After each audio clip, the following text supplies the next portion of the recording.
I see people still logging on. Let's give it a few more seconds.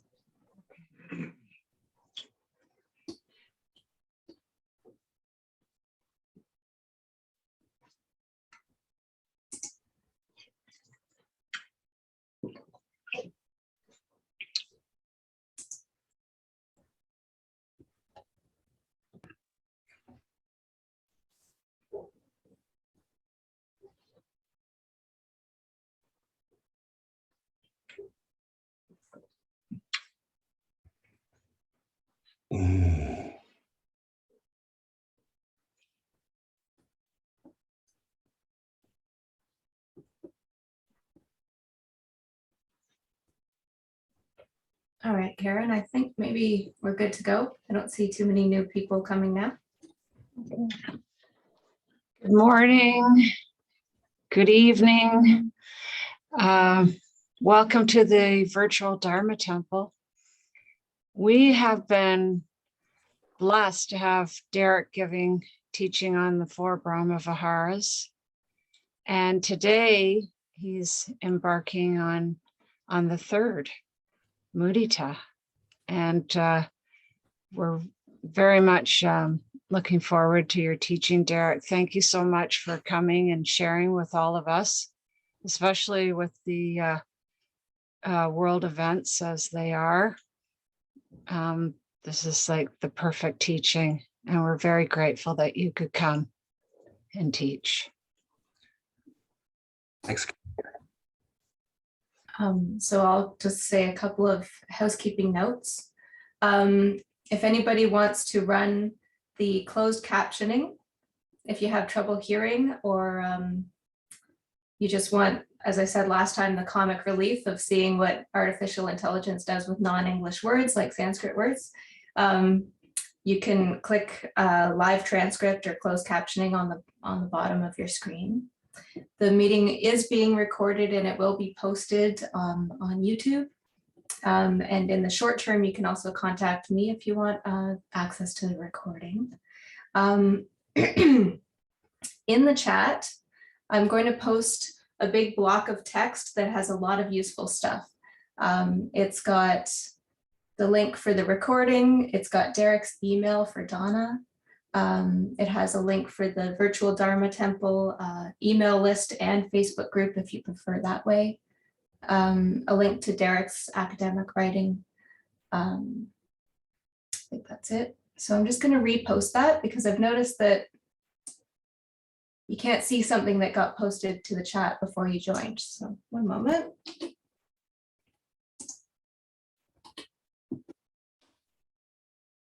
Okay. Oh, and one other thing before we start, if anybody here is the individual who reached out to Robin about the Dharma Center work positions, could you please contact me on the chat or by email, because there was a missed connection right at the end of our last meeting. And so we're hoping to pick up that connection. Okay. Lisa, I forwarded that person's contact to Robin by email. Okay. I can do it again. That's great. Thank you so much. Then that's solved. Thanks, Karen. So without further ado, over to Derek and some Mudita for world peace. Let's start with the traditional invocation. Namo tassa bhagavato arahato samma sambuddhassa. Namo tassa bhagavato arahato samma sambuddhassa. Namo tassa bhagavato arahato samma sambuddhassa. Compassion, non-clinging awareness, wisdom.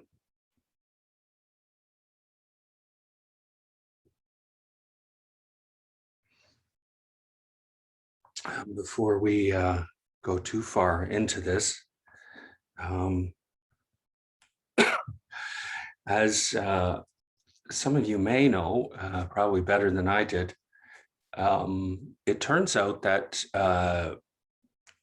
Namcha Rinpoche used to recite the Brahma Viharas, sing them actually, frequently for us. And I wasn't aware of this. Like many of you, or I shouldn't say that, hopefully like none of you, I attended a lot of classes where things went over my head. And things were apparently going on, and I would hear about them later and insist that it hadn't happened. And it turns out I was there the whole time. Recently, I was reading a text about the origin of a particular practice for the Four Immeasurables, Brahma Viharas, and it traced it back to the Pati Sambhidhamagga, one of the texts in the Abhidharma, and it had been adapted from there and turned into a sing-song chant, which surprisingly we all recognize. And this is actually the traditional source for the instructions for the Brahma Viharas. And it's the one occasion I can think of where Namja Rinpoche sang to us. He would come into class sometimes, as you will recall, stand in front sometimes while Terry was getting the chair ready and things, and just start going, ahung awero homi, happy jo homi, anigo homi, sukyatanam pariharami, ahung vyasabe sata wera huntu, happy hontu, aniga hontu, sukyatanam pariharantu. So it turns out that's the Brahma Viharas in a sing-song chant. And I think it's a good place to start, because when the Buddha gave the instructions on the Four Immeasurables, he did it most frequently for non-Buddhists. He was teaching it to people who weren't monks.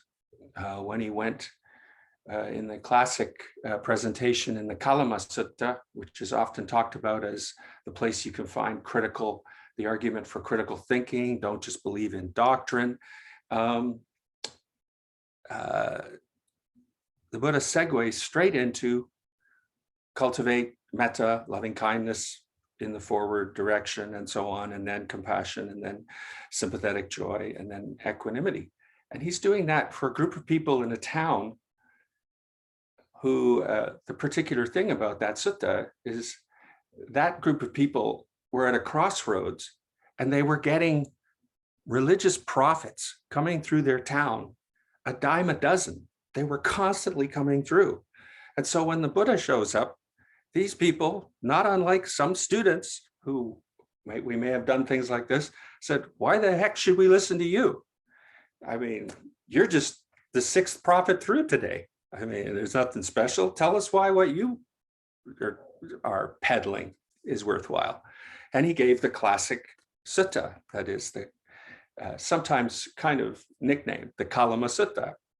And it gives the argument for, which is sometimes interpreted, maybe not entirely correctly, as the argument for evaluating for oneself and not relying on religious doctrine or a particular leader.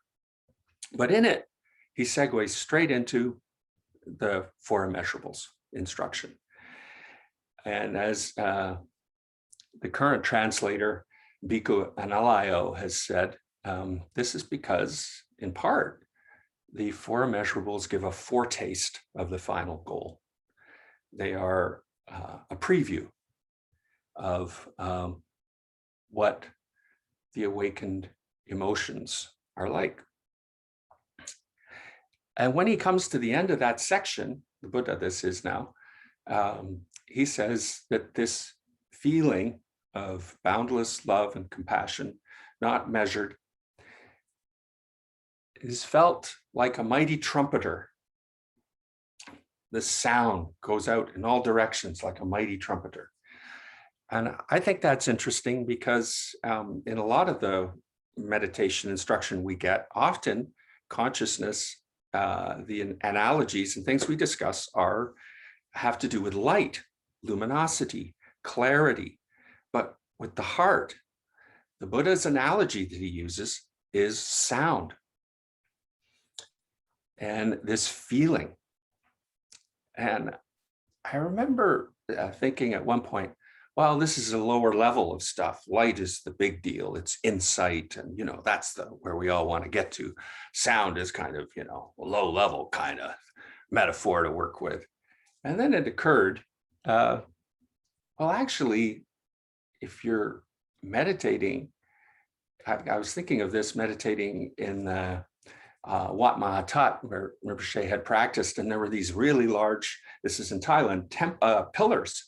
And if you're meditating where there are pillars, the light won't go through a pillar, but sound resonates through everything.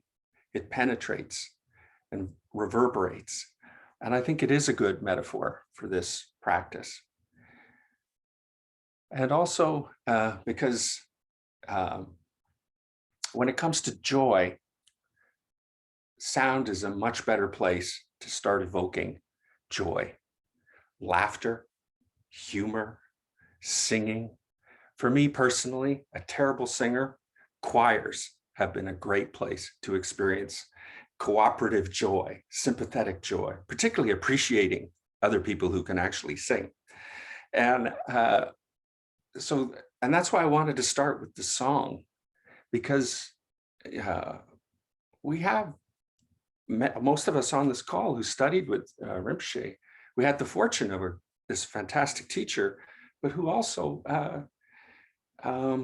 was in some ways, I found that quite vulnerable when he came and stood in front and just sang to us that, we would all join in, but there's a kind of vulnerability there. So the singing and the resonance and sound are, I think, clues to the mudita, the feeling of appreciative joy. And it's worth noting that if you go to any of the kind of modern books that are written about these practices, they'll have a huge section on loving kindness, kind of a pretty big one on compassion, and then a reasonable one at the end on equanimity. And usually they have one page or a paragraph on mudita or sympathetic joy. The same with the Visuddhimagga. Many of us have read it. Chapter 9 is on the Brahma Viharas. There's only a tiny section on sympathetic joy. It's as if it's kind of like the poor cousin, it's just, it gets the leftovers at the dinner table. It never really gets the same kind of attention the other ones get.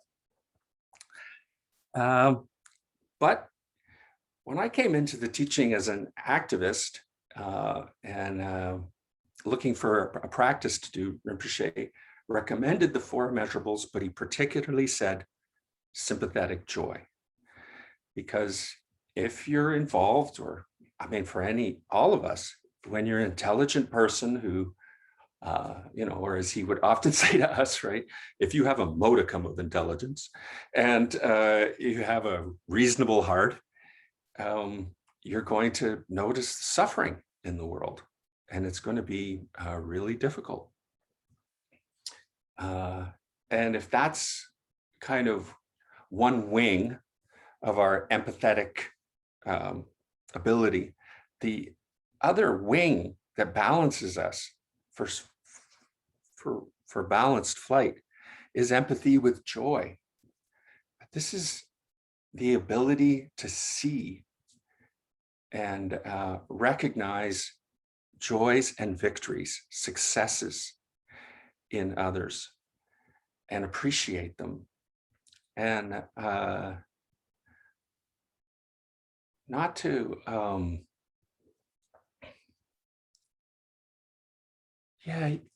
I think there's a tendency to maybe shy away, especially in this culture, from appreciation, because it's been it gets hijacked by popular culture to try to channel us into appreciating things like celebrity or certain types of pops culture stuff. And so we don't necessarily develop, one of Rinpoche's favorite phrases was from an Eric Fromm book, the discipline of love, like the discipline of how to be appreciative. And not just to be appreciative, but to remark on it. And here I'm speaking of, how do we cultivate sympathetic joy off the cushion so that when we get to the cushion, it goes better. And one of the ways, really helpful way, is in Inuktitut, there's a word for it, unuksiuk, positive gossip. And that is to recall, it's a discipline, when people have reported good things to you third hand, and then tell them to other people without the person present. So, and this, we have opportunities for this all the time, when we hear about a successful idea, like the two Karens and Lisa creating this virtual Dharma temple, tell people about it. These are simple efforts, disciplines, that's gossiping positively with appreciation about other people's accomplishments, about other accomplishments.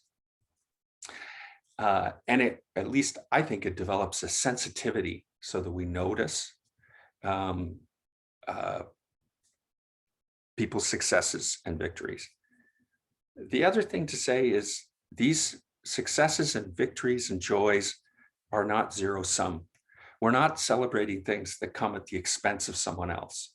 Like saying, oh, isn't it great that 0.001% of the population have the equivalent income of 50% of the world's people? No, that's not great. We don't celebrate deprivation and miserliness. That's not part of our sympathetic joy. We're celebrating and appreciating maybe what we call the innocent joys and goodnesses that we see. And I think another aspect of this that for those who studied with teachers in this tradition, like I have, I think it's remarkable how much they emphasize curiosity and appreciation of art and science, and using these like the profound interests to generate energy.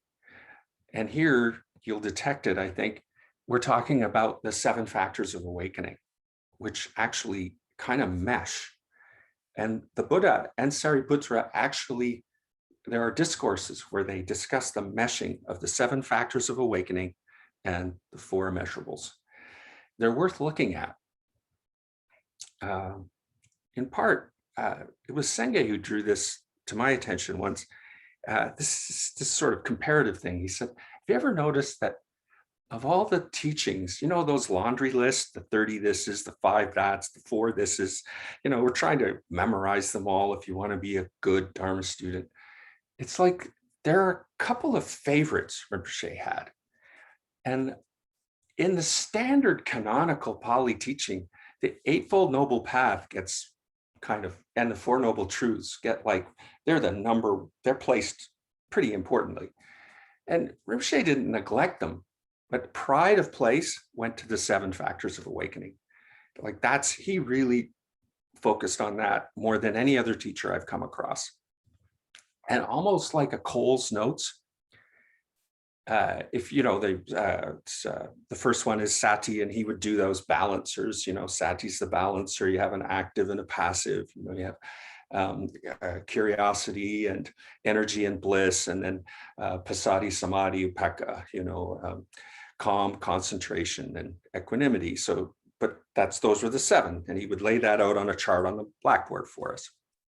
but he would always go to Dhamma Vicaya, curiosity, curiosity, curiosity. And I think that meshes really well with appreciative joy. What other meditation practice or group of practitioners have you come across where the teacher took the practitioners to Easter Island or Antarctica or to Corning Glassworks, or insisted that we go to Halliburton to look at quilts, or that we make a quilt, or that, you know, or that we go to an opera, or that we go to see Georgia O'Keeffe, or we go to see the Hope Diamond? There just isn't another tradition like that. And this is all about this building of this incredible like engine of appreciation. It's a powerful force in our meditative practice and our aspiration. And it's amazing once you start to realize how much of that we were immersed in, and we still are with the kinds of friends we have in this Sangha. It's amazing that it gets so short shrift from the tradition, basically. It gets a page here or there. And this, Rinpoche kind of explained this a bit in, I think, the second or third class I ever attended with him. And he just threw this off in class at one point. And it was one of these remarks where you realize he didn't suffer from an excess of modesty. And he said, he goes, you know, the Buddha said, I teach but two things, suffering and the cessation thereof. And then in that way only he could do, using the third person, he said, the Lama teaches exactly the same two things in the opposite order. And that's kind of niggled away at my mind for, you know, years. And I thought, and it's become apparent, I think this is what this is. All this joy and success and accomplishment and beauty is, here's cessation thereof. This is the beauty of the awakened state. Look at these things you could appreciate and get us across the finish line first in some ways. And then you kind of, if many of us feel like, kind of leaves us on our own to deal with the suffering that still has to come afterwards, but it's in that order. Like, get us into the good stuff, and then, yeah, you still got to deal with the suffering, but you can rely on the world to give us, and all our things we do, to give us the suffering we need to deal with. It's still going to be there. But what's the glimpse, the foretaste of awakening? And as I said, Bhikkhu Analayo says, you know, that the immeasurables are a foretaste of it. So I think this business of the cessation thereof is really important. And this is something that happened, as some of us who were there in the academy can recall, when Rinpoche came in on the beginning of the third Brahma Vihara, Mudita, on the day he taught that for the first time in our academy, he came in and said something you probably heard him say before, but it was kind of striking. He said, I've taught this so many times. How am I going to come up with something new? Like, what can I say that's new? And I was thinking, I would be satisfied with something old, or just like a basic I haven't heard this before. Like, why not start from scratch? You don't have to give me anything new. But he's got other students there and he's trying to keep them interested. So he says, okay, something new. And he says, so have you ever noticed that the onset of suffering is very apparent, like a toothache? And it's very identifiable. You can identify when it starts. It's very clear. Oh, I got a toothache. But sometimes our toothaches go away and we don't even go to the dentist. And if that happens, we tend not to notice when it's subsided. And if we do, his expression he used on that morning was, he said, if we do, we're usually 3 fields away before we notice. And he said, the training here is to notice cessation of suffering quicker, like to actually notice the cessation of suffering, the change from suffering to not suffering. And when we notice that, share it with beings, that feeling, oh, suffering has ceased or is not present. That's important to share it. And to, in some ways, explain it a bit, he went to the classic representation of the Four Immeasurables in the Tibetan sadhanas we've all done. You've recited them 1,000 times, like we have for those of us who've done Tibetan Buddhist practice, right? There's, may all beings have happiness and the causes of happiness, loving kindness. May all beings be separated from suffering and the causes of suffering, that's compassion. May all beings never be separated from the great bliss beyond suffering. That's one of the ways that mudita is. And may all beings reside in equanimity, free from attachment to dear ones and aversion to others, equanimity. So if you've heard variations, but that's how it basically, that formula goes. And then Rinpoche says, you notice a difference between the first two and the second two? The first two say causes. Second two don't mention causes. Cause and effect is the world of samsara. Once we start transitioning away or noticing that cause and effect are not the subject of our meditation at that point, we're entering into the meditating on the transcendent. So he said, this is just something for you to experiment with, that even within the Four Immeasurables, there's a move from, let's say, the relative to the ultimate, that with mudita, we're actually meditating on the great bliss that doesn't have a cause. We're noticing it, and we can actually use prompts to give us a feel for it, but we're meditating on this great feeling of appreciative joy. And it doesn't have to have cause. It doesn't necessarily, it's not necessarily in that world. And if you can hear, I'm trying to circle around this cryptic thing Rinpoche said, in one of the last classes, suffering and the cessation thereof, but I teach them in the opposite order. Because I think it helps me anyway, understand why a meditation teacher would galvanize so much human effort into getting a group of meditators to buy a $5,000 solar filter to look at the sun. It's appreciative joy.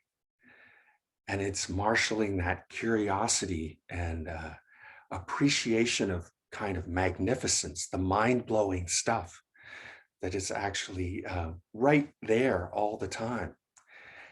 And maybe 2,000 years ago, a teacher like that would have built a pagoda. But our teacher had us group together and buy a $5,000 solar filter and look at the sun. And although it never got identified as mudita, it sure felt like mudita when we did that. There was a lot of joy, a lot of appreciation, and it becomes like an engine of your meditative practice. How can you bring this into sharing with all beings? And how can that become like the force that's supporting us to practice?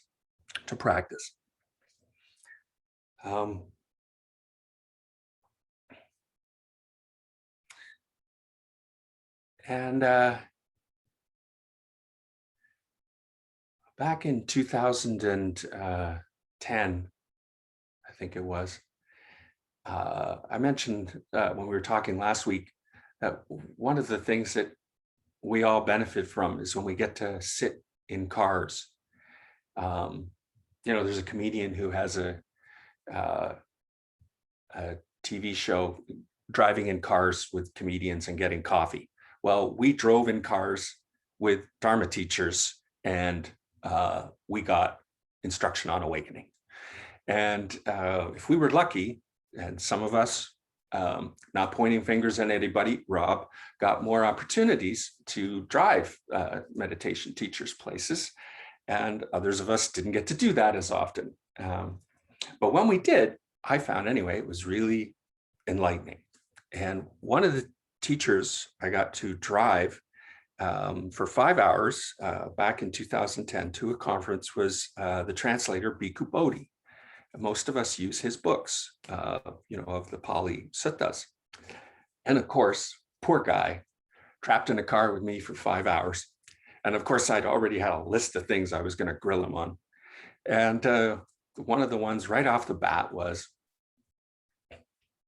my teacher, Namchen Rinpoche, says Mudita is the most important, for Westerners to practice.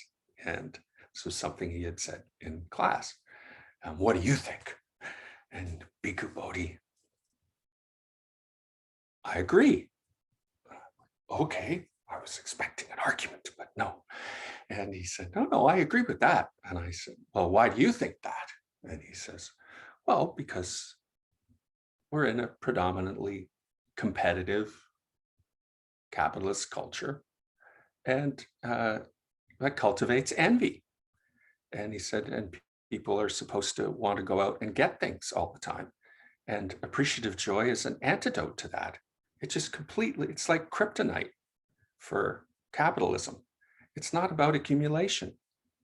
It's about appreciating. Of course, it's not about appreciating other people's accumulation. It's about appreciating things more important than accumulation of material things. But it's also about appreciating really profound beauty and investigation and discovery. So, for example, recently, you may have heard of this, there was a pandemic. And some of you may recall, at the beginning, you can Google it. There were news accounts saying, well, the fastest vaccine discovery to production ever done in anywhere in the world in our history has been a 4-year period. So we should look forward to that as what we're expecting. And then 6 months later, there was a vaccine. And I remember thinking, this is incredible. Talk about appreciative joy. Think of these scientists and what they did, and what humanity had accomplished prior is thrown out the window, and they do something completely unheard of. So there's appreciative joy. And once we start looking, it's almost like it's under every rock. Everywhere we go, it can be this feeling of appreciative joy. Yeah, so that's a little bit about this practice. And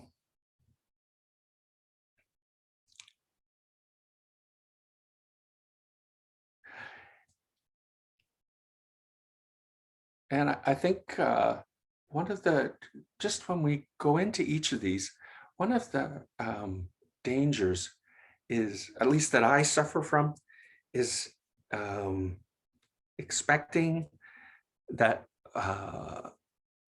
meditation is going to be marked by fireworks, by huge Hollywood things, like that I have to have some kind of, there'll be some enormous breakthrough, and like a Monty Python sketch, a trumpet will come out of the clouds and broadcast and say, this is it.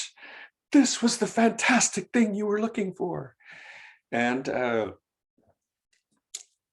when more often than not, as one of Rinpoche's favorite expressions, closer than hands and feet, the experience is right in front of my face, and I've just been thick as a post, to use Cecily's favorite mudra, and haven't been seeing it.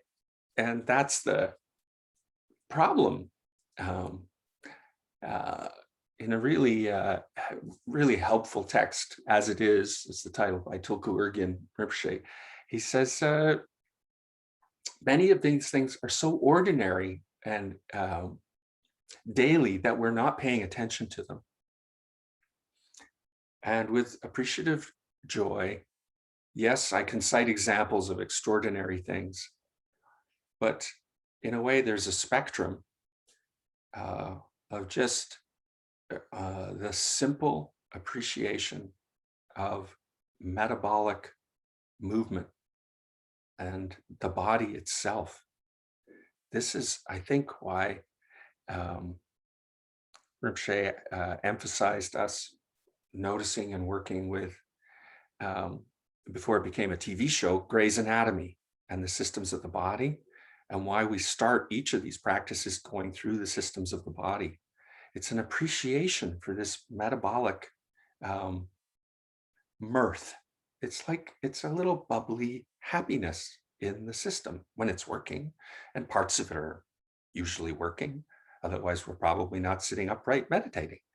But this appreciation of the body in a gentle kind of way, and the systems, and then the appreciation of the natural environment, and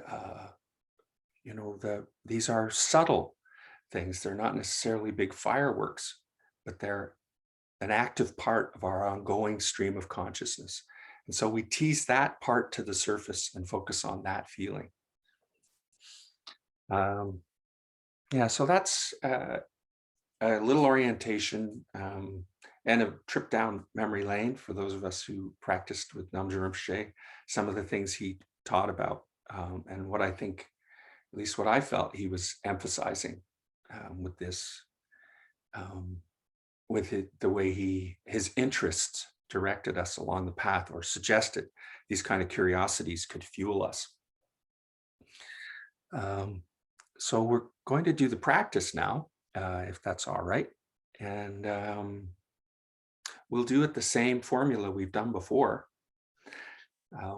which is moving through the body first, and then radiating the directions, and then abiding in the non-measured feel of that glad, appreciative, bubbly, kind of effervescent joy. And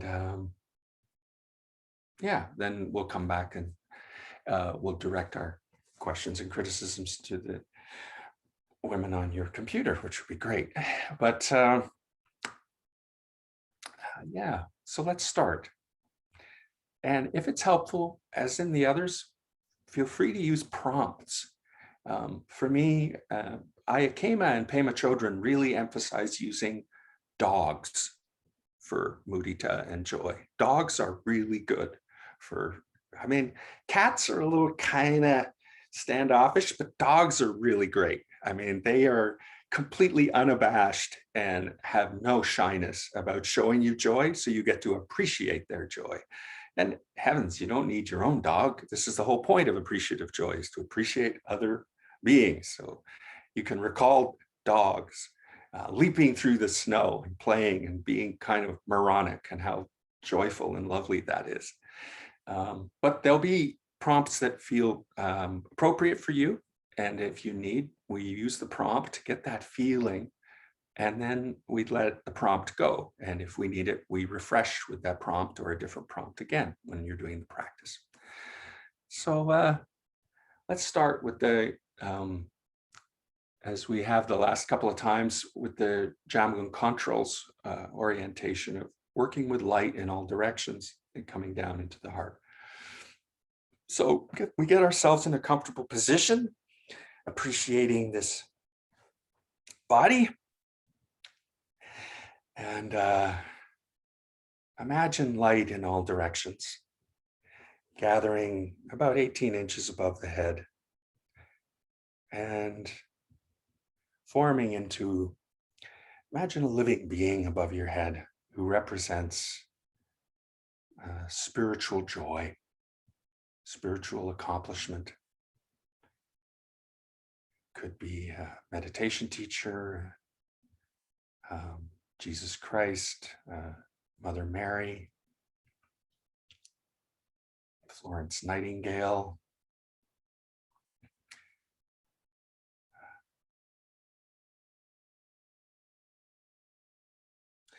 Imagine this light forms into this being, concentrates, and then this light dissolves and comes down the central channel of your body into a pavilion of light in your heart.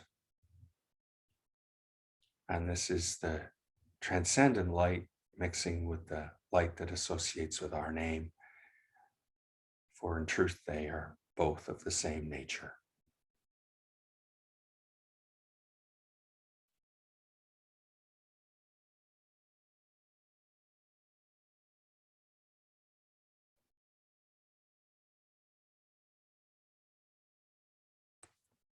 Now imagine a prompt or a few prompts that evoke that feeling of appreciative joy.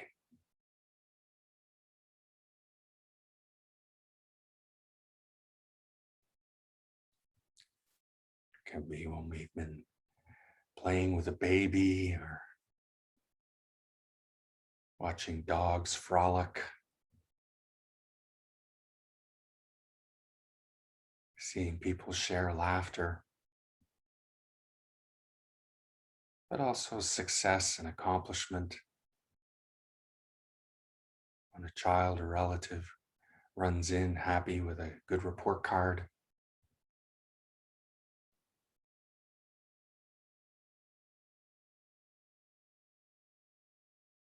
Whatever feelings bring forth that feeling of joy at noticing the accomplishments and victories, the well-being in the world.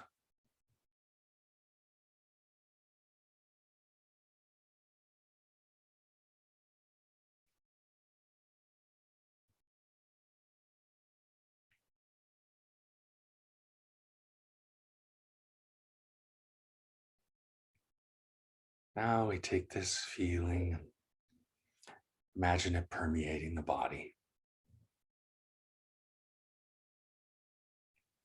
moving from the top of the body down. There's this resonating joy, appreciative joy.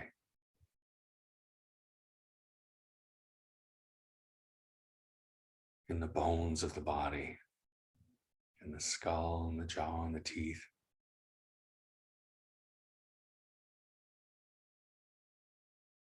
The vertebrae that are stacked like plates, one on top of another, in the spine, permeated with this feeling of resonant gladness.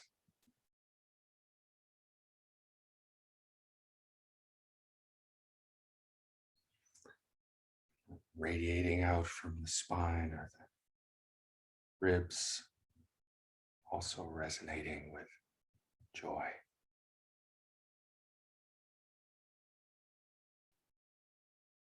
And the collarbone and the shoulder blades and bones in the arms and hands. Bones in the hips, legs and feet. Permeated with this gladdening feeling.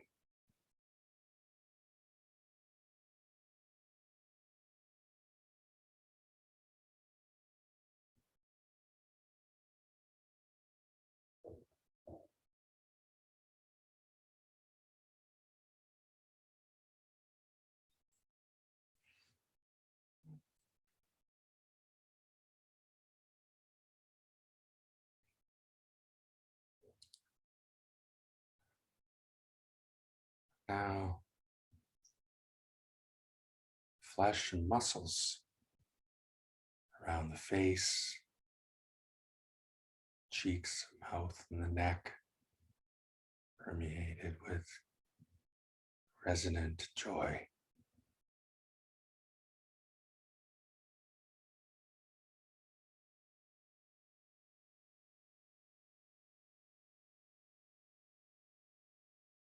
And the muscles and tissues in the torso and the arms and the hands. This gentle vibration of appreciative joy.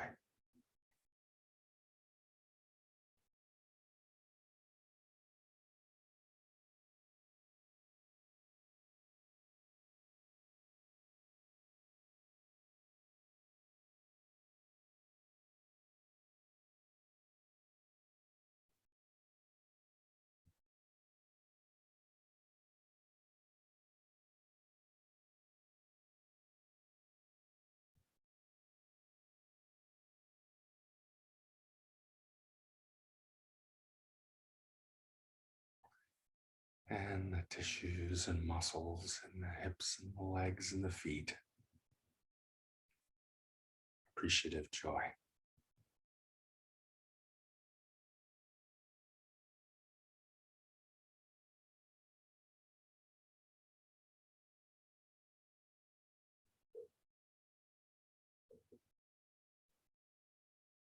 And now the senses, the eyes, and the vision, perceiving appreciative joy, and the organ of vision, the eyeballs, the sense of sight, permeated with this gladdening resonance.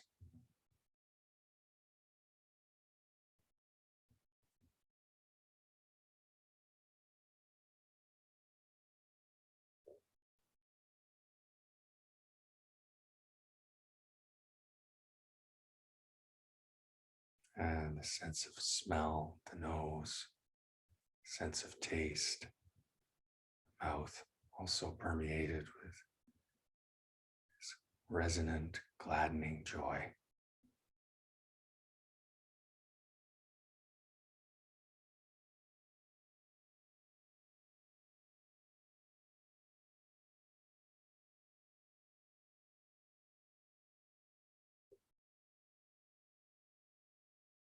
And sound, the ears, so important to appreciative joy, is the sound of joy. And we deepen this feeling of recognizing gladness, the ability to hear joy.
And the skin, the sensitivity to pressure, temperature, largest organ of the body.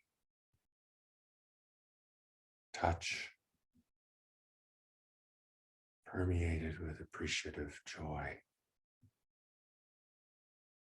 Capacity to sense, notice, augment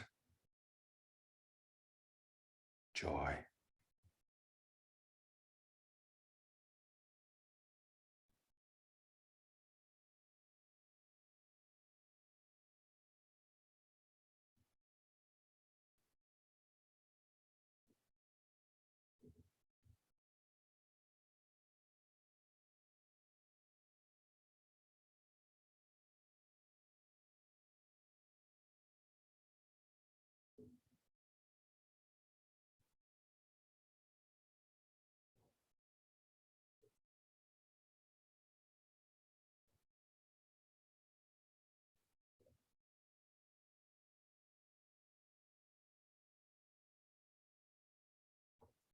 And the systems of the body, just a couple to aid in the reflection.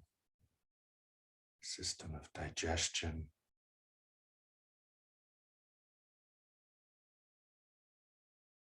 permeated with resonant joy. A gentle feeling of appreciating goodness, wholesomeness.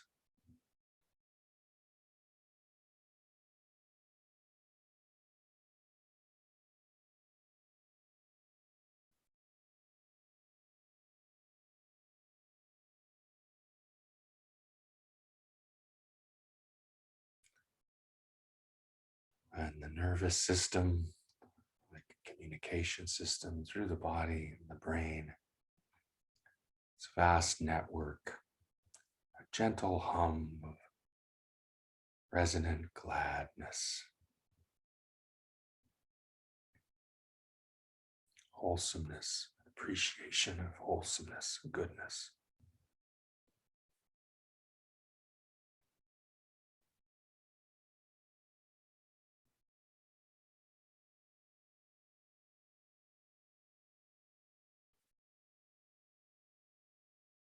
And the lungs, the breathing. There are 300 million alveoli sacs in the lungs. If they were all opened up and put together, it's a surface 30 times the surface of the body. This is what we inflate with each breath. The feeling of this joy resonating in the respiration, breathing in and sending out joy.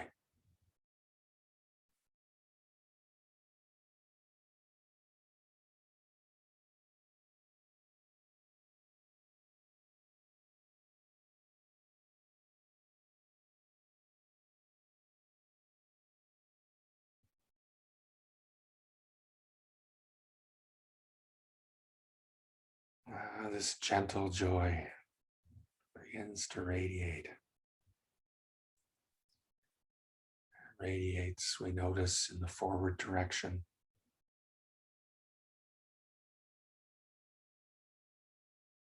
The feeling of vibrating with the joy of others, resonating with the joyous qualities, the goodness, the successes, victories that don't come from hurting or taking, but are just the general successes and victories of natural beings, human beings, trees and plants. This feeling of resonant joy, gentle joy in the forward direction, permeating space, objects, the elements, and beings. However near or far feels comfortable. It's not a contest. It's just recognizing and articulating a feeling of resonating with this aspect, appreciating goodness and joy.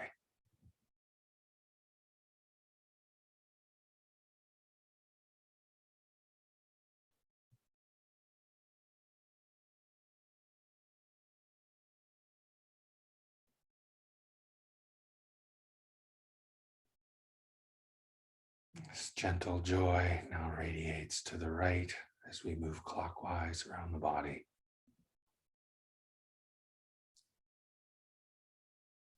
Permeating the space and objects to the right. From whatever beings come to mind, dogs, cats, and fish and birds and deer, and trees and plants, and people, whatever comes to mind, permeated with joy in the direction to the right.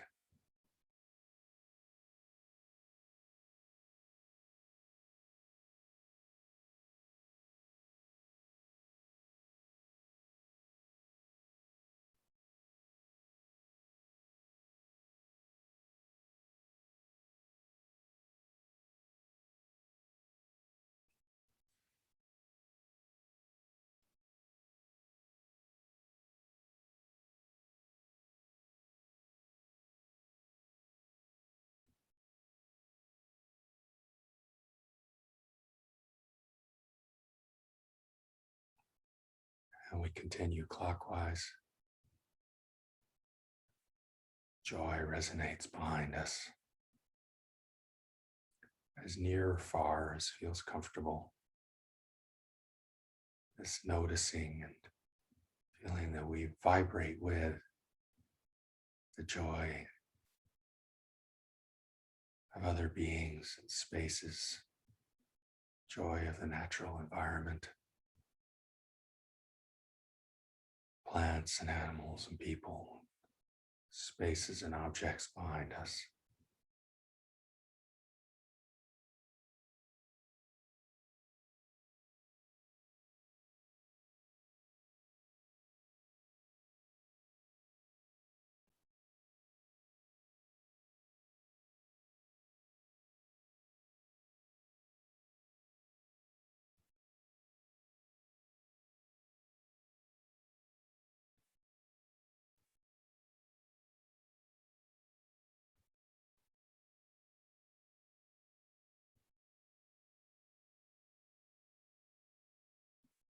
And joy to the left, resonating with the joy of natural world, plants and animals, people, space and objects, and the elements, as near or far as feels comfortable.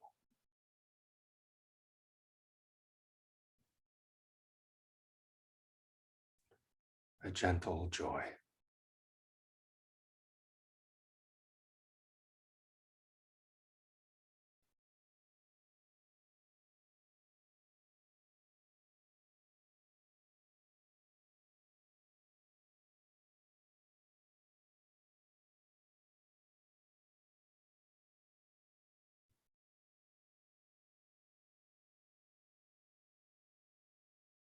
And now down the ground, underneath beings, roots, plants, space, the water table, mushrooms, and insects and creatures, whatever is beneath us, feeling of resonant joy, a gentle joy of appreciation beneath us, permeating the space and the objects.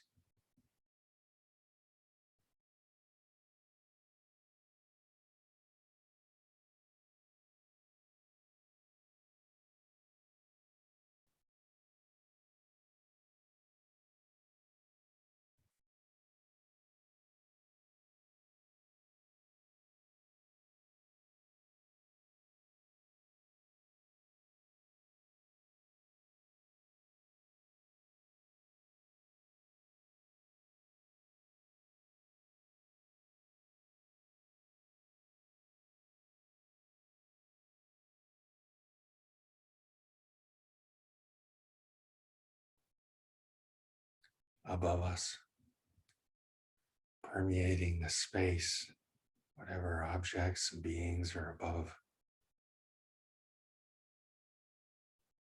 A gentle joy.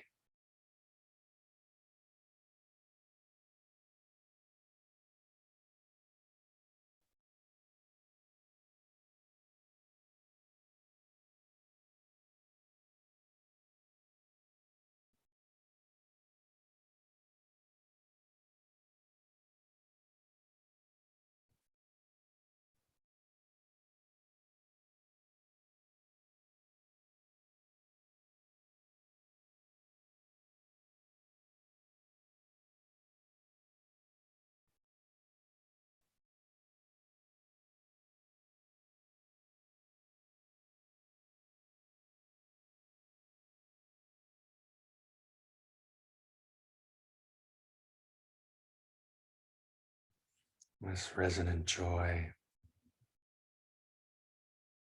radiates in all directions. We notice it has no particular center, no particular edge. A resonant field of feeling.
Now,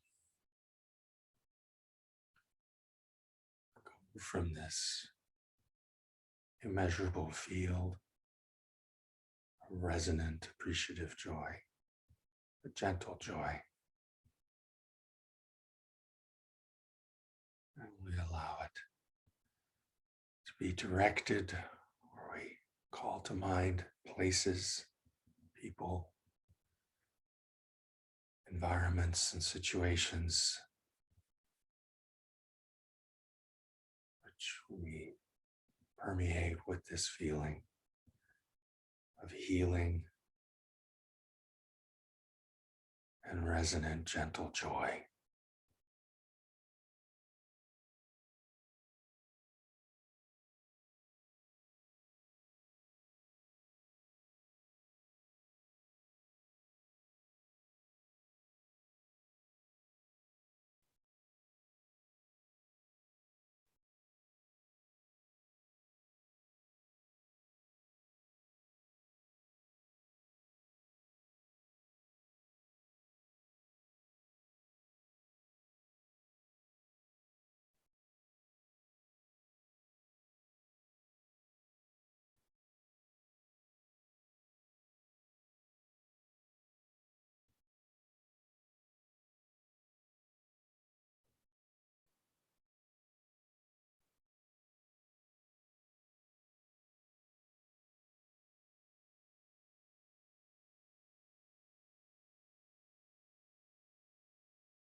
And before we conclude,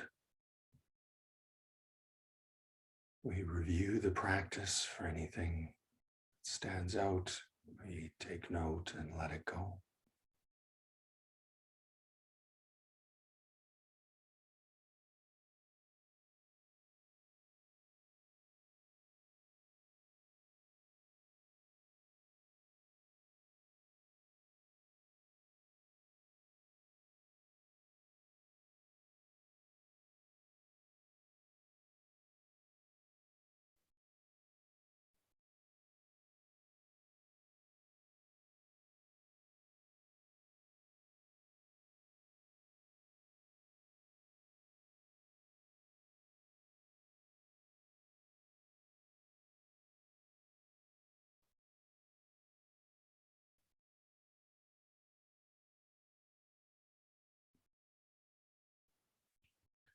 And then we share the merit for the benefit of all beings.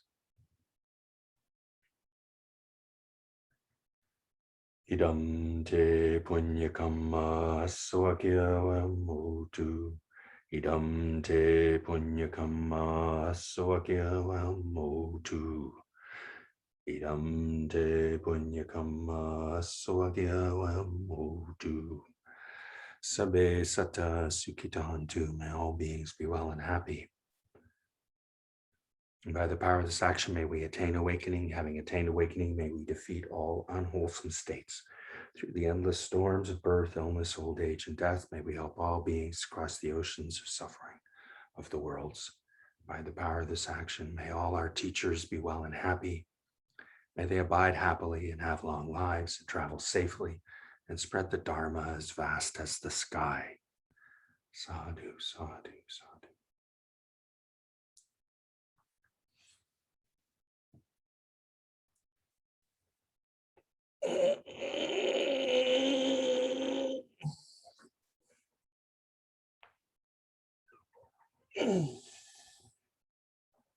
Ah. So thank you, folks. That was lovely. We now go to our weekly ritual.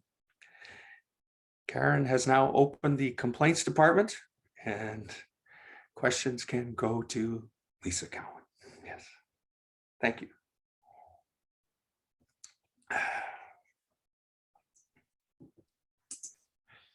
But seriously, if people have comments they want to share, or something that occurs to them might be helpful to others.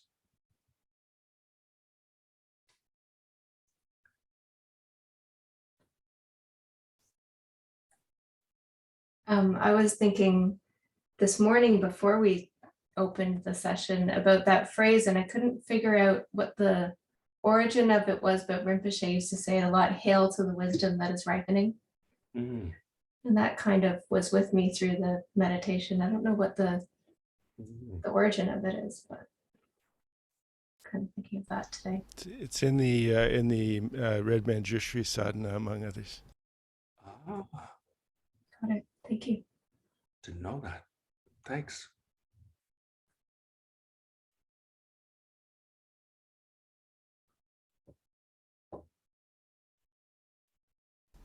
I really love appreciative joy. I've heard empathetic joy, sympathetic joy. Appreciative joy is so natural and resonates so deeply. Thank you for that. Oh, thank you. Yeah.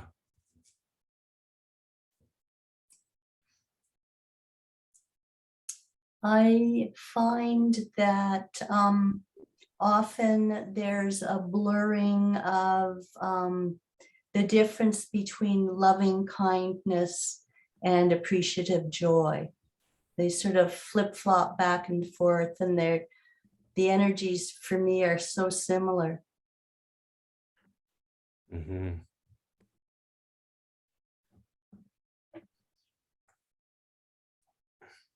Mm-hmm. Yeah, I think many of us feel that way. Yeah. The area I find I get to kind of accentuate a bit with appreciative joy is the frolic. For me, it's like dogs, children playing, that frolic kind of effervescent aspect comes to the fore a bit more with appreciative joy. And then also the this curious thing, of somehow bringing like the sciences and the arts into our practice. Noticing how huge an emphasis that was, or that is, with the group of people we practice with. I'm thinking of, for example, my friend Rob and all the work he's done over the years with astronomy and bringing that to us so we can go and, I don't know about you folks, but I guess I was so brainwashed by Hollywood. I kept thinking stuff that was out there was always a special effect. And then when you look through a telescope that's just a mirror, only a mirror, there's no change. It's just a big 18-inch mirror. And you see the Sombrero Galaxy. You're kidding. That's always there. And all I had to have was this big mirror. It's amazing. And that feeling of, it kind of tilts into awe, that awe, which is, the British have a great expression, gobsmacked. You're gobsmacked. And it's like oh my God. And it can't be just me. Wasn't that kind of like the common currency of meditation practices and trips with Namja Rinpoche? You're gobsmacked. There's awe, and it was part of your spiritual life. And the teachers we all study with, today. It's often that's the kind of that's the stuff that that's some of the juice of the practice, is the feeling of awe and the investigative curiosity that come with appreciation, or that evoke that appreciation. And then in addition, that other element of play and frolic as well, that I think is part of the kind of colors, adds to the feeling of appreciative joy, I think. Derek, I'd like to add my voice in thanks to you for the teaching you shared, the phrase appreciative joy. You did not for 1 second lose touch with the feeling of empathy and sharing and generous giving of attention, but it made it a more heartfelt, real, pleasant, uplifting experience, to call it that. And you yourself just mentioned that you liked bringing science and other things, also your non-accusative summary of the competitive, covetous, avaricious, unequal society in which we live, as a gentle statement of fact, rather than as a manning of barricades or setting tires on fire in the street. I really want to salute that. And I'm looking for a way to say this. Teachers over time use the circumstances known to the people they're addressing, and they use the icons or images of that which those people consider to be the most high or the most holy. And you are doing a very beautiful job of using what's so for people today to extend an invitation into evolution, transcendence, higher awareness, i.e. Dharma. So I really appreciate what you're doing, Derek. Thank you, David. Thank you. And learning from it, I must say. I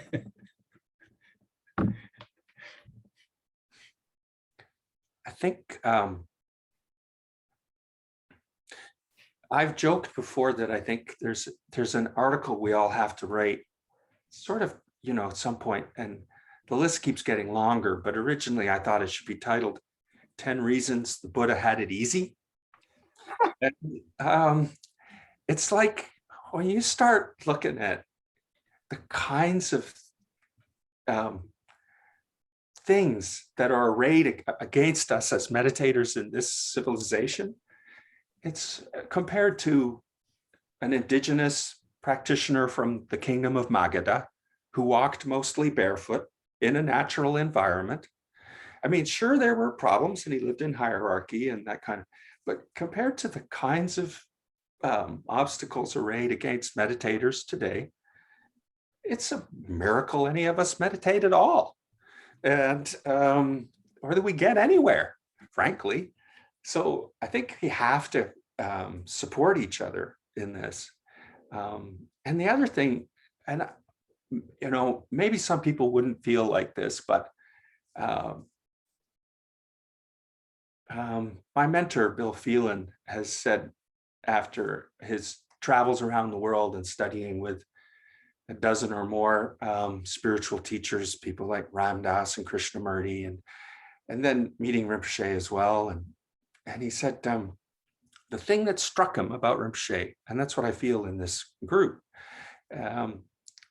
is that with all these high teachers, spiritual teachers, it was very compelling, and they really did convince you that they had attained high states of realization.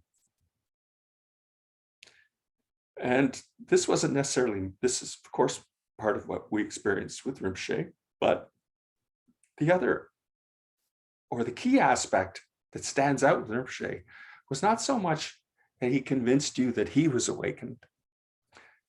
He convinced us that we can become awakened. and he recognizes the awakening in the practitioner and is teasing out the aspects that would help that practitioner get there. And I feel like that's our calling card as members of this Sangha, is when we meet beings, we're looking to see what aspect is awakened in them. How do we tease that to the surface more, support it? And that's the kind of calling card of us as friends, meditators in this group.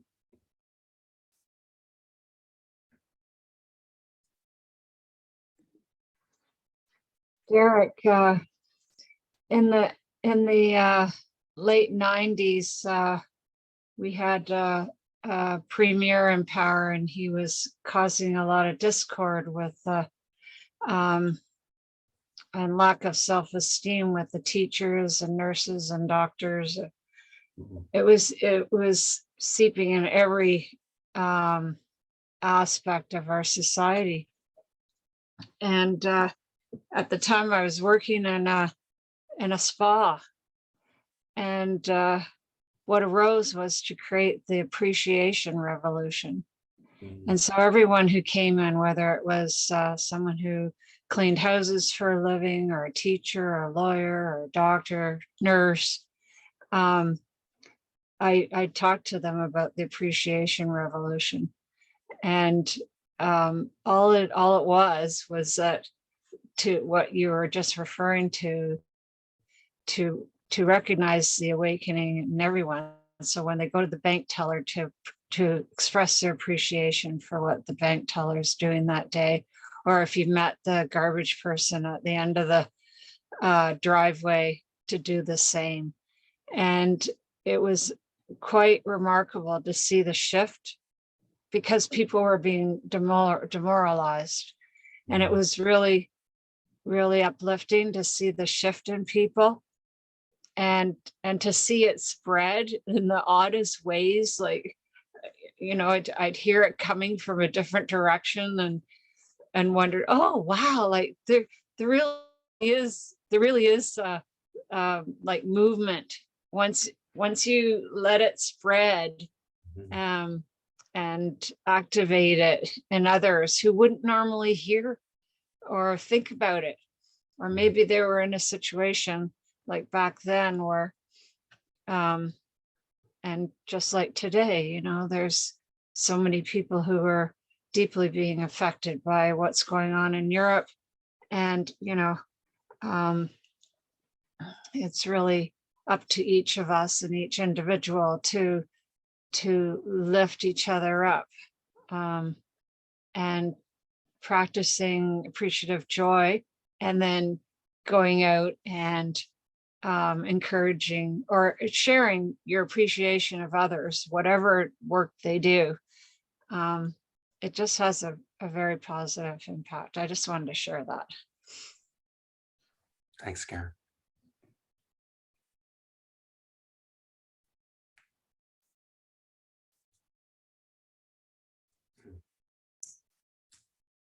Go ahead, Kim.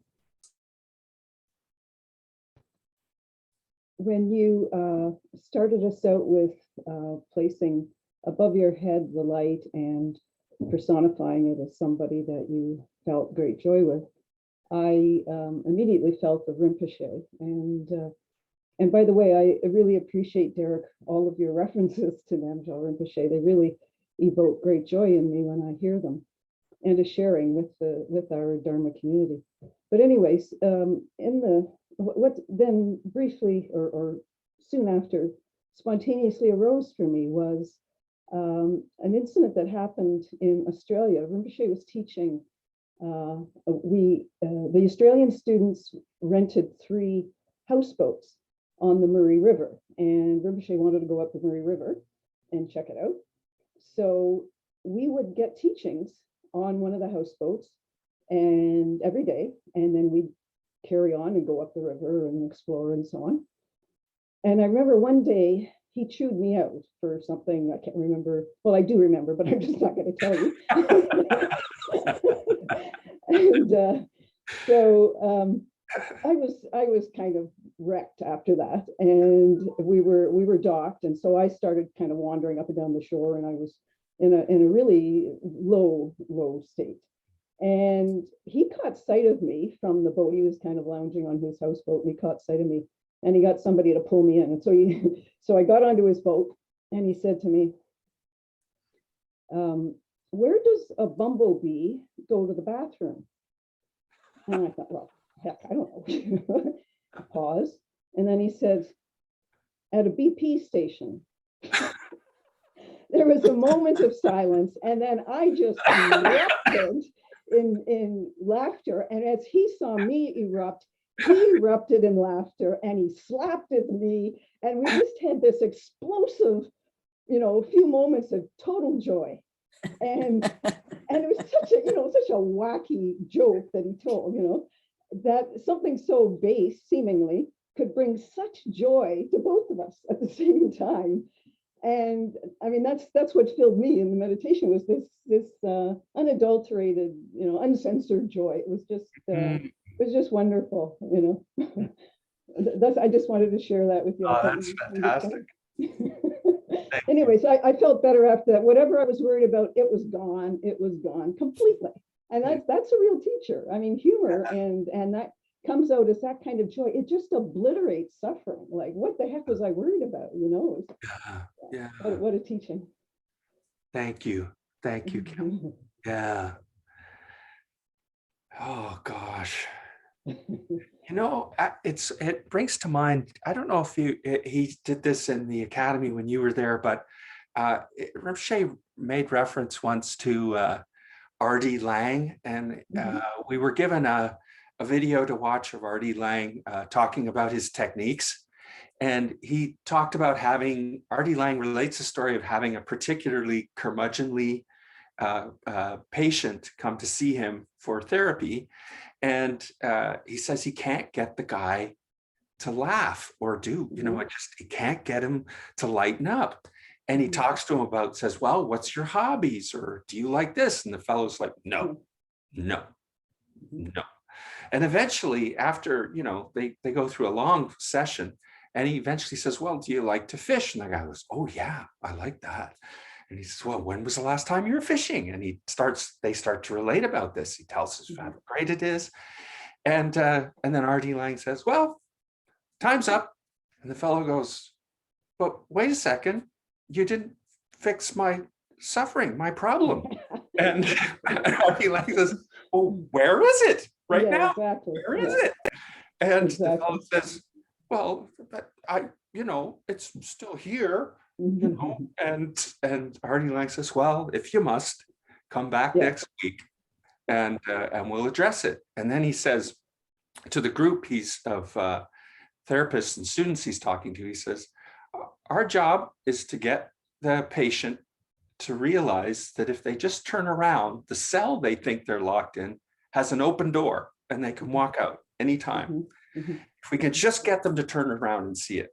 And he says, but if they won't do that, then we got to go to the wall and pick at the mortar of the jail cell with them, and sometimes you just have to do that. And that felt to me like this thing again about suffering and the cessation thereof. If we could get folks to cessation thereof, then it's much easier to work with the sufferings.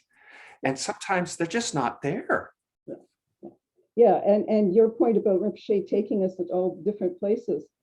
I remember being on some coral reef somewhere, diving with Rinpoche, and being down there in this beautiful, blissful, like palatial underwater landscape. And the thought crossed my mind is, so where's the suffering now? Like, it was just pure bliss,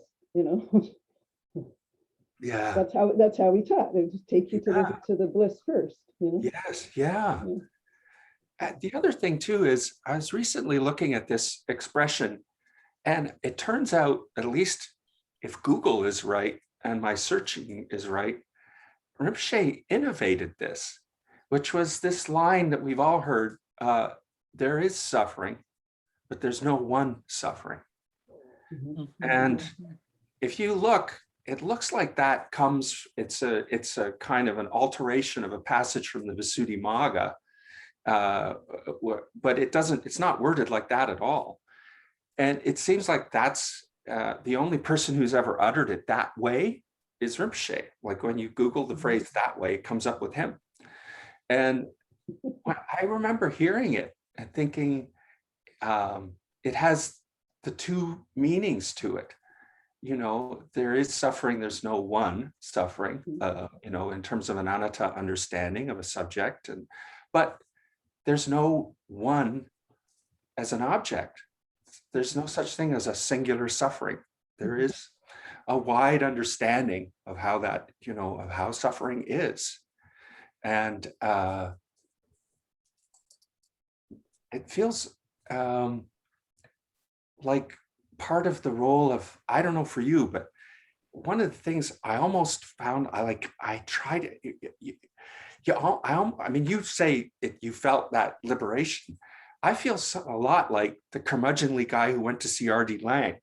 It's like, you know, I still feel like I want to have him pick at the wall with me. You know, I want to go back to the suffering, or I don't feel like it's been dealt with, you know? And so what I find entertaining, like observing my own interactions, particularly reviewing teaching with Rinpoche, when these things happen, where he would say, is that really painful, or are you exaggerating? You know, for one of the lines he said to me.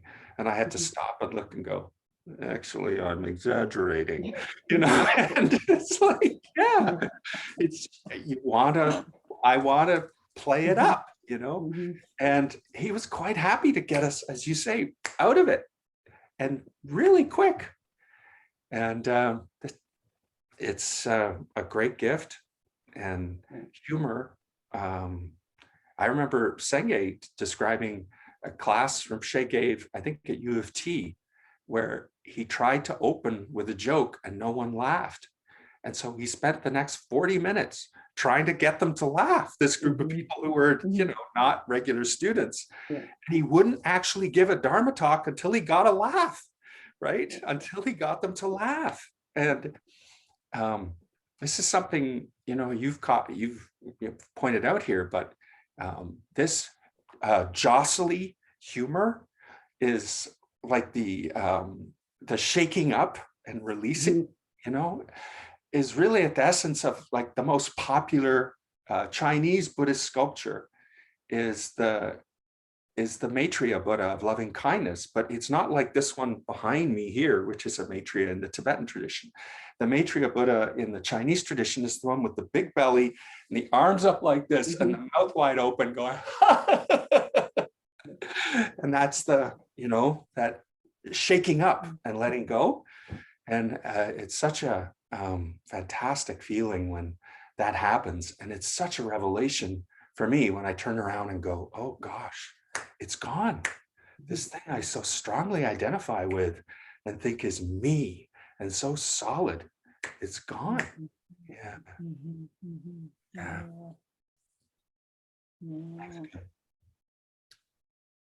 I would also just like to chime in here. It's Darcy. I'm on Treaty 1 territory here. That's the homeland of the Red River Valley Métis, and I'm right on Lake Manitoba. And I'm just feeling such appreciation for the igniting of appreciation, and just the way the spirit of this conversation today is just igniting my appreciation for all of you and for where I am. And yesterday I was walking, and we've had a lot of snow here, and we're right on the edge of the lake, and the banks are just incredible. And there's a snow bank where the peak of the bank actually touches the hydro wire. Wow. And so it's just this sort of, it ignited this appreciation for the incredibleness of nature. And we also get a beautiful night sky here. So Orion is very prominent in the night sky. And so we've had a very long winter and lots of snow, but I was just feeling so much appreciation for what's outside my window. We have a great horned owl that sits like just beyond my meditation tree. So when I look out the window, there's this majestic, beautiful great horned owl that's about 10 feet from my window sitting in the tree. And I just feel, you know, I feel such deep appreciation for what you're highlighting here for us, and feel the power of that to heal and, you know, be a catalyst for other people's appreciation. So thank you so much for the expression today. I felt such a shift in that moment when you talked about putting the cessation of suffering before the suffering. And that feels like a real antidote to this time for us. So thank you. Thank you, Darcy.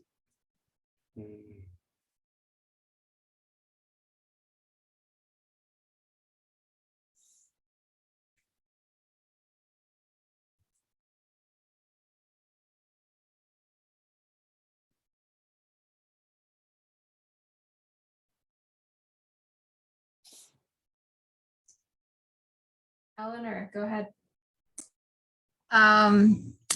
I unfortunately never met the Rinpoche.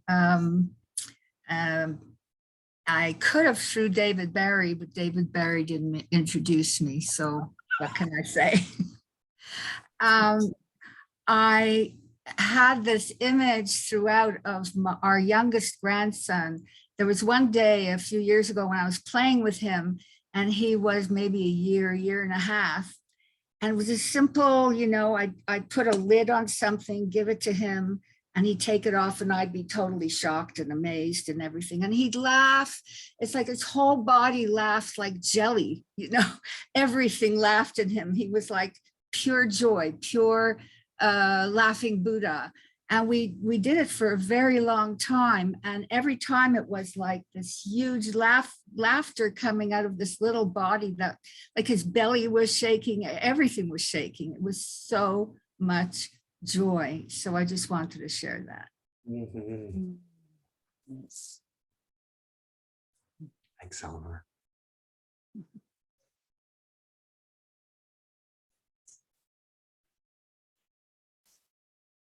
I was thinking about appreciative joy and peace, you know, because we're here for world peace. And on a couple of different levels, I had some associations kind of brewing. Like on one level, if as a culture we're cultivating appreciative joy for other peoples, how could we, you know, perpetuate violence against them and oppression and colonize them and all of these crazy things that are going on, and just what an antidote and a preventative measure it is to cultivate it, you know.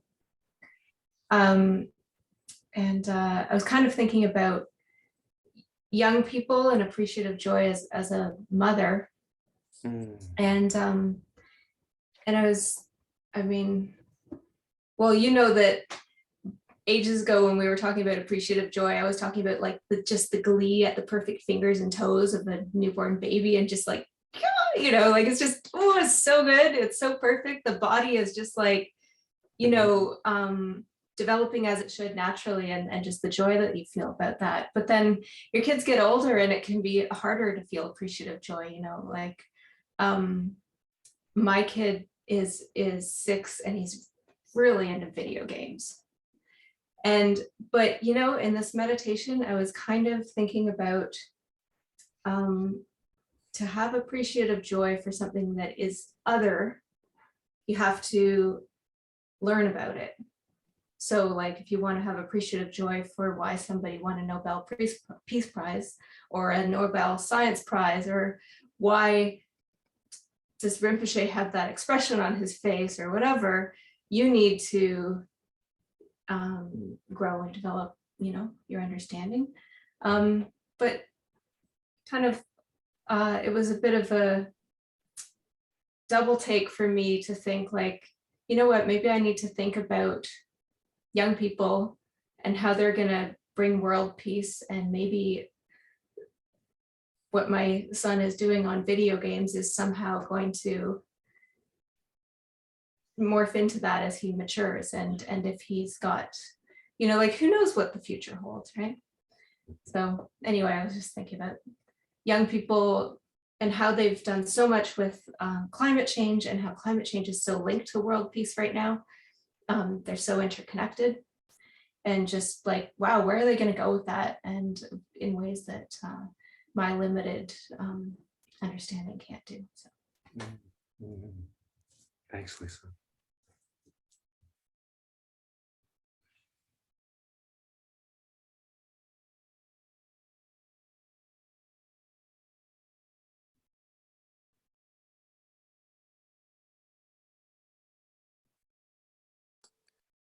This is Mark Birch and Charlotte in Winnipeg, signing off. Thank you for a wonderful day. Thank you for your teaching, Derek. Oh, thanks. Nice to meet you. Thanks.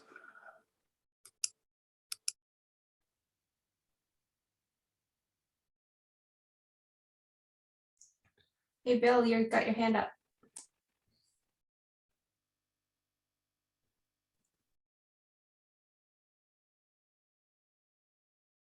Sorry, can you try again? I was trying to unmute you and I muted you. Okay, go on. Okay. All kinds of feelings come up when I think about sympathetic joy. My youngest, about less than an hour after she was born, her mother had Agnes brought over to me to hold. And I can't tell you, the only thing I can say is it was like holding a piece of heaven. And I held this child in my arms, in my hands, and looked at it and just, you know, whatever my feelings were, I felt like I was creating a bubble with this child in the center. And it was absolutely joyous. And I constantly, from time to time, think of that whenever I want to have a sympathetic joy experience or something really similar. And I always go back to that because it was so meaningful, and probably as a grandfather, that was a very key experience for me. Thank you, Bill.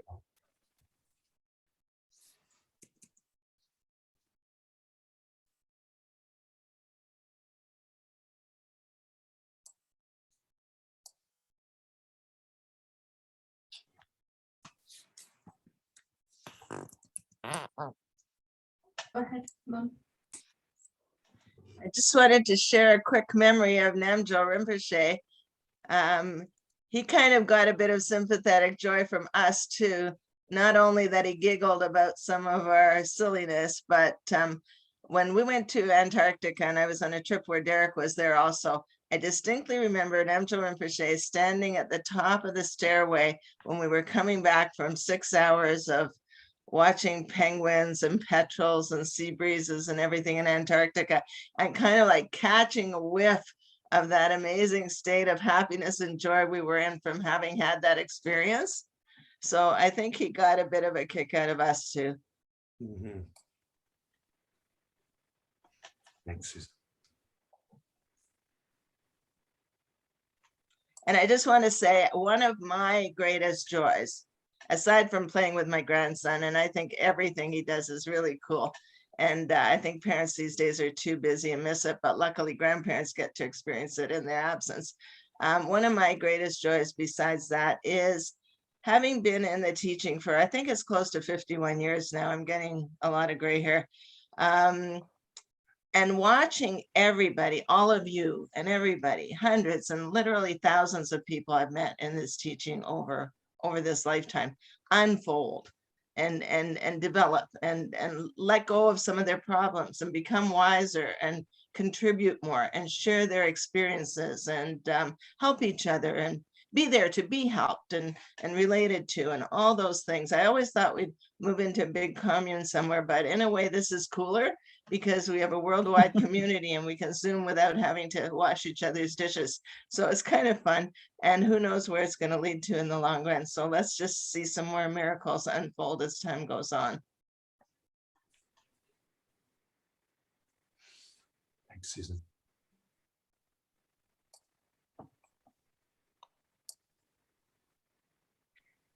Eric, thank you so much for this teaching today.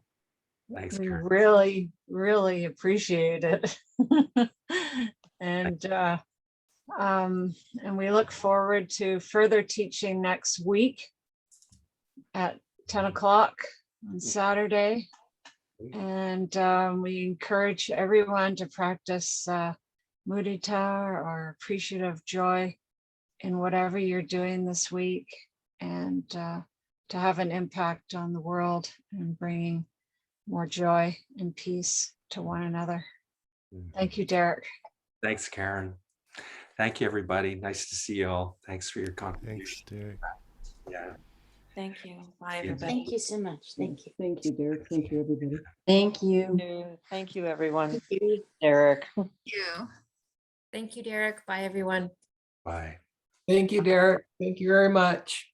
Thanks. Thanks, David. Bye.